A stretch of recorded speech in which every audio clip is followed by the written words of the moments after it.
Do you realise that book is worth £400? Then Lord Chatham paid £400 for bad Latin. You're damaging a first edition. No, Your Grace. I'm rescuing it. He had spent the evening dodging 4 separate women who smelled of desperation and heavily powdered rosewater. Arthur was completely done with society. He retreated to the library, craving only silence and a stiff drink. But there she was, scowling, armed with a penknife, vandalizing a first edition. He never stood a chance. The ballroom at the Earl of Chatham's London townhouse did not smell like romance. It smelled of melting beeswax, damp wool, and the sour tang of 300 human beings, sweating profusely beneath layers of heavy silk. Arthur Pendelton, the Duke of Rotham, stood near the edge of a monstrously large potted fern and focused on breathing through his mouth. His cravat was tied with a vicious tightness that dug into his Adam's apple every time he swallowed. A dull ache pulsed behind his right eye, keeping perfect time with the agonizingly sharp whine of the violins. He did not want to be here. He had not wanted to be here since he stepped out of his carriage an hour ago, nearly twisting his ankle on the slick cobblestones. He was 29 years old, in possession of an unencumbered estate, a title older than the ruling monarch, and a deeply ingrained cynicism that made his chest feel hollowed out and lined with lead. He was, to the collective mothers of the ton, a walking sack of gold. Lady Chatham, a woman whose sheer force of will could probably move naval fleets, had ambushed him before he had even surrendered his hat. "Rotham, my dear boy," she had purred, her grip on his forearm akin to a falcon's talons. "There are a few flowers in my garden I simply must present to you." He had declined 4 times. Well, declined was, perhaps, too polite a word for the awkward, deeply flawed retreats he had executed. The first was Miss Linley. She was 18, terrified, and shaking so badly that the champagne in her glass sloshed onto Arthur's boots. Her mother stood 3 paces behind her, practically vibrating with ambition. Miss Linley had stared at Arthur's waistcoat and managed a strangled squeak about the weather. Arthur hadn't smiled reassuringly. He hadn't offered a charming quip to put her at ease. He had simply looked down at the wet spot on his leather boot, felt a wave of profound exhaustion wash over him, muttered, "Excuse me," and walked away mid-sentence. It was inexcusably rude. He knew it. He just couldn't bring himself to care. The second introduction was forced upon him near the card rooms, the Honorable Miss Pratt. She smelled strongly of peppermint and stale brass, and she possessed a voice that could shatter crystal. She had cornered him physically against a doorframe, launching into a militant monologue about her father's hounds. Arthur's reaction wasn't suave dismissal. He had literally flattened his back against the wood, eyes darting around for an exit like a trapped animal, before slipping under her outstretched arm and abandoning her to talk to a passing footman. The third was a disaster of his own making. Lady Genevieve. She had approached him, attempting a dry wit that felt violently rehearsed. She made a joke about the poor quality of the claret. It wasn't funny. Arthur, his social battery running on absolute fumes, had stared at her with dead, unblinking eyes. "Claret is fine," he had said, his voice flat, devoid of any inflection. "It's the company that sours it." He had watched her face crumble. He had felt the immediate, sickening punch of guilt in his gut. He wasn't naturally cruel, just tired. But instead of apologizing, he had turned his back and fled toward the gallery. By the time the 4th attempt occurred, a widow named Lady Danvers, who had rested a heavily ringed, overly warm hand on his shoulder and leaned in so close he could smell the gin on her breath. Arthur was done. He didn't even say a word. He stepped back so abruptly that Lady Danvers nearly tipped forward. He needed air. He needed a place where no one was looking at him, assessing his acreage, or judging the sharp, unapproachable set of his jaw. Arthur navigated the perimeter of the room, keeping his head down. He found the servants' corridor just off the main hall, slipped behind a heavy velvet curtain that smelled overwhelmingly of trapped dust, and let the heavy oak door click shut behind him. The silence was immediate and heavy. The waltz was suddenly muffled, reduced to a distant thumping heartbeat through the walls. Arthur leaned his forehead against the cool plaster of the hallway, closing his eyes. His breathing was shallow, jagged. He dragged a hand down his face, feeling the rough stubble breaking through his skin. He was a terrible duke. He was a terrible guest. Pushing off the wall, he began to walk. The Chatham estate was massive, a sprawling labyrinth of drafty corridors and unnecessary rooms. He knew exactly where he was going. The Chatham Library. Lord Chatham, a man of profound dullness, collected rare books he never bothered to read, purely to show them off. The room would be empty. It would be cold. It would be silent. Arthur climbed a narrow, uncarpeted staircase, his boots scuffing against the stone. He reached the second floor and pushed open the heavy mahogany doors of the library. It was gloriously dark. The air here was 10 degrees cooler, smelling heavily of old leather, cold ash from an unlit fireplace, and the dry, decaying scent of aged paper. It was the smell of dead things. Arthur loved it. He walked blindly toward the side table where he knew Lord Chatham kept a decanter of deeply illegal, incredibly expensive French brandy. He didn't bother finding a glass. He simply pulled the glass stopper, lifted the heavy crystal decanter, and took a long, burning pull directly from the neck. The liquor seared his throat, pooling warmly in his empty stomach. He lowered the decanter, exhaling a harsh breath. Then he heard it. Scrape. Arthur froze. Scrape, scratch. It was a sharp, tiny, violent sound.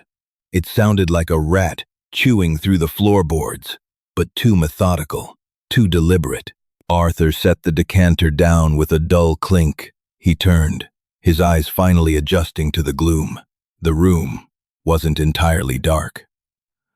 At the far end of the library, nestled deep in the alcove of a massive bay window, a single candle flickered. Beneath it sat a woman. She was not bathed in ethereal moonlight. She was not a vision of tragic beauty weeping by the glass. She was hunched over a heavy oak table like a goblin hoarding stolen gold. Arthur took a slow step forward, his boots silent on the Persian rug. She wore a dress the color of bruised plums, but the neckline was slightly crooked, and one of her sleeves had caught on a stray splinter of the chair, pulling the fabric taut.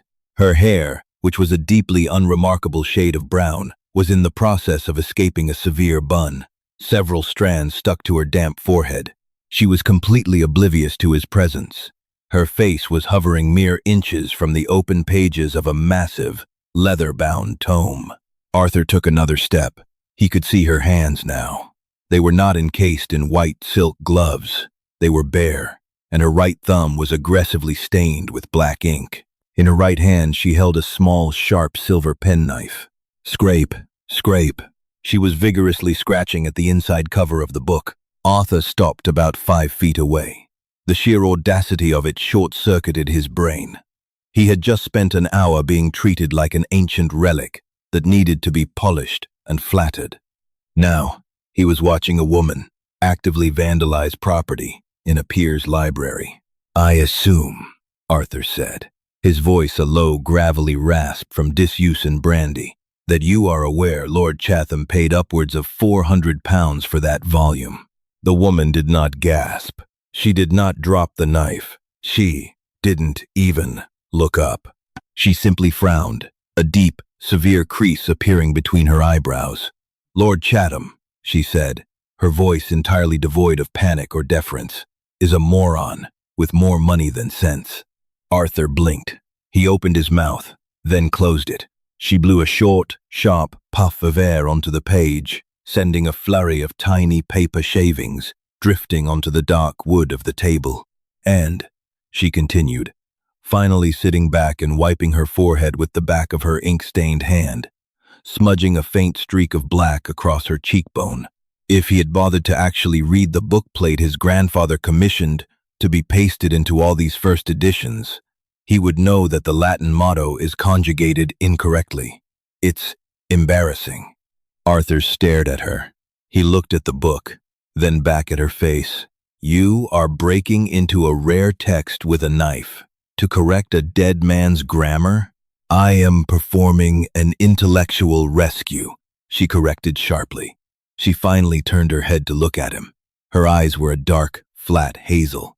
They swept over his broad shoulders, his impeccably tailored dark blue coat, and the silver crest pinned to his lapel. She recognized him instantly. There was a flicker of recognition, followed immediately by a profound, dismissive sigh. Your Grace, she said. It sounded like an insult. Have you come to hide, or are you lost? Because if you intend to pace and brood, I ask that you do it by the fireplace. The floorboards there don't creak, and your shadow is blocking the moonlight.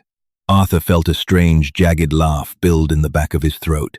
He swallowed it, crossing his arms over his chest. You are aware of who I am. Arthur Pendelton, Duke of Rotham, she recited, entirely bored. She dipped a steel-nibbed pen into a small, travel-sized inkpot she had apparently smuggled in her reticule. Notoriously wealthy, currently unmarried, famously terrible at making polite conversation, and judging by the distinct smell of unglassed brandy radiating from you, currently avoiding Lady Chatham's matchmaking attempts. She brought the pen to the bookplate. Now, please, step to the left. I need to ink over the scraped paper before the fibers dry out, and spread the gall, and your shoulders are enormous. Arthur didn't move to the left. He moved forward. He pulled out the heavy wooden chair opposite her and sank into it. The wood groaned under his weight. What are you doing?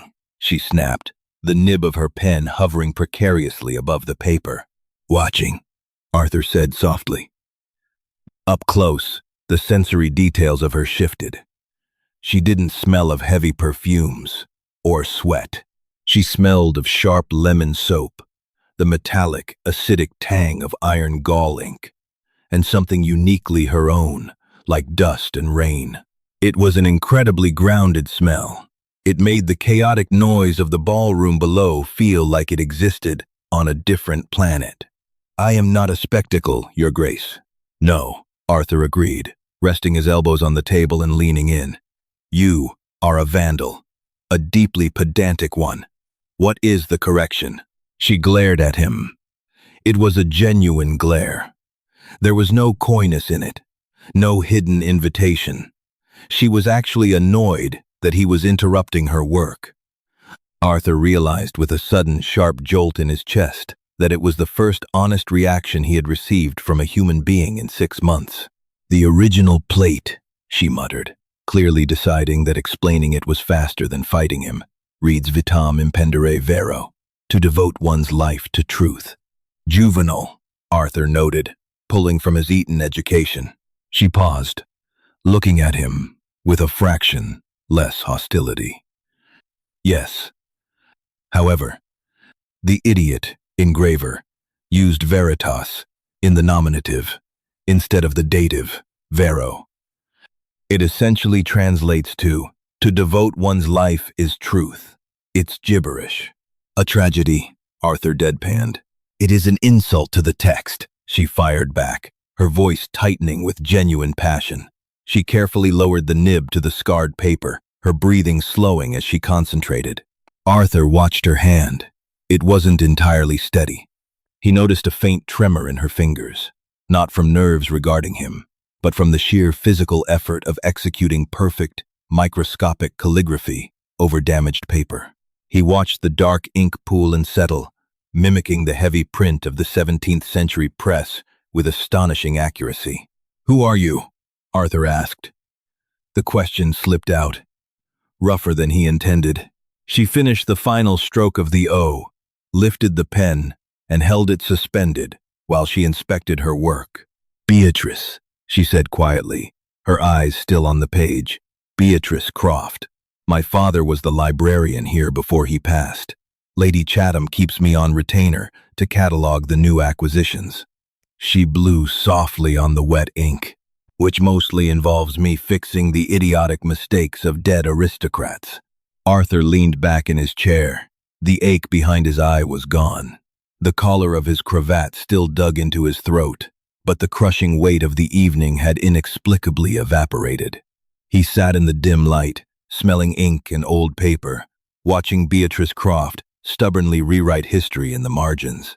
He didn't want to leave the room. He realized, with a quiet, creeping sense of horror, that he might never want to leave this table. "Miss Croft," Arthur said, his voice dropping an octave, catching slightly on the dry air. "What?" she said, finally capping her inkpot and looking up, an irritable crease pulling at the corner of her mouth. Arthur looked at the smudge of black ink on her cheek. "Are there any other books in here with terrible grammar? I have nowhere else to be tonight." Beatrice stared at him.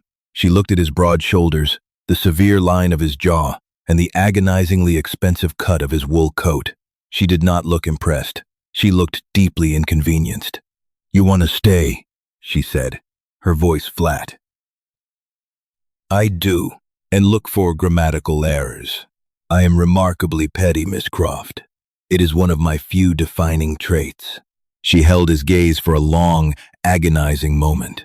The grandfather clock in the corner ticked, a heavy, rhythmic thud that seemed to echo in Arthur's chest. Finally, Beatrice let out a short, sharp exhale through her nose.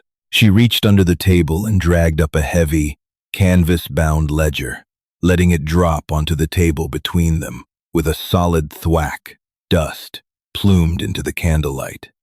"If you are going to occupy my breathing room, Your Grace, you will not do it as a spectator." She slid the ledger toward him. "Page 42.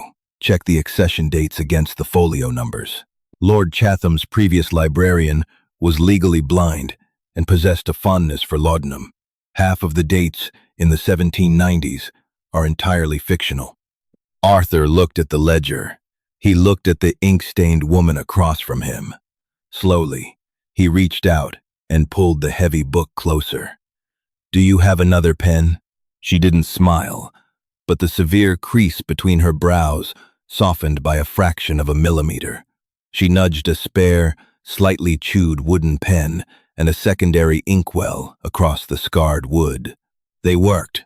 The silence that settled over the table was not the tense, suffocating quiet of the ballroom, where every pause felt like a trap waiting to be sprung. It was a structural, working silence. It was built on the scrape of metal nibs against heavy vellum, the soft rustle of turned pages, and the occasional, sharp hiss of Beatrice crossing out a particularly egregious error. Arthur loosened his cravat. It was a wildly improper gesture. If Lady Chatham had walked in and seen the Duke of Rotham with his throat bare, his collar unbuttoned, hunched over a dusty ledger, she likely would have required smelling salts. But Arthur couldn't bring himself to care. The agonizing pressure behind his eye had completely vanished. He found a rhythm. Read the folio number. Scan the date. Dip the pen. Correct the error. It was tedious, mindless work. It was heaven. Every few minutes, he would glance up. Beatrice was a study in contradictions. Her posture was terrible. She slouched over the texts like a crow, protecting a meal, yet her hand movements were possessed of a surgical, breathtaking precision. The plum-colored wool of her dress was objectively cheap. It lacked the luster of the silks currently twirling in the ballroom below.